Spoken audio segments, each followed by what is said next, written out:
While the use of predictive analytics among insurers is hardly new, the methods in which statistics and probabilities are being applied in the property casualty industry continue to vary and develop rapidly. Here to discuss a recent AM Best special report on the subject are the authors, Senior Director Michael Lagomarsino and David Blades, a Senior Industry Research Analyst. Gentlemen, thank you for speaking with us today. No problem, Meg. Thank you. So, Mike, AM Best has witnessed changes in the commercial line segment that have enabled companies to be more responsive to developments in the market. Can you shed some light on some of those changes?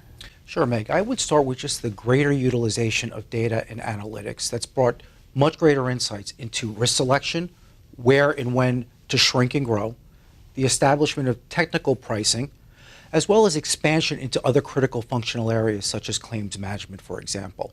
Those companies that have utilized data and analytics more successfully have been much more quickly able to respond to changes in market dynamics. And one key differentiator between those companies that are successful over time are those that garner insights with data and react quicker than peers. As we anticipate the feedback loop between underwriting, pricing, claims, and reserving to shorten over time with the increased use of greater analytics and technology, we expect companies that fail to keep abreast of those changes would be at risk of being adversely selected against. Of course, company communication and execution is critical, right? Those companies that invest in data, technology, and analytics doesn't mean they're going to be successful. I mean, quite frankly, we think companies that are best positioned are those that acknowledge the limitations in data and view predictive models as just that, tools and models to help supplement human decision making, not to replace it. And of course, more data doesn't necessarily equate to greater insights. So David, what are the differences in the impact of predictive analytics on specific lines of PC business? Well, from property casualty standpoint, personal automobile underwriters were really the first to utilize extensive data in terms of driving risk selection and underwriting decisions. The wealth of information that's available on individual policyholders is really the reason why it was endemic to personal automobile underwriting. The underwriting process of credit scoring, where you're utilizing risk factors such as age, gender, occupation, credit history, and driving history, that information could all be aggregated to help drive risk selection models and also underwriting models from that standpoint. In terms of the commercial lines, the workers' compensation line of business was really the first where extensive data was utilized. And again, the reason why is because of the wealth of data that's available from a workers' compensation standpoint.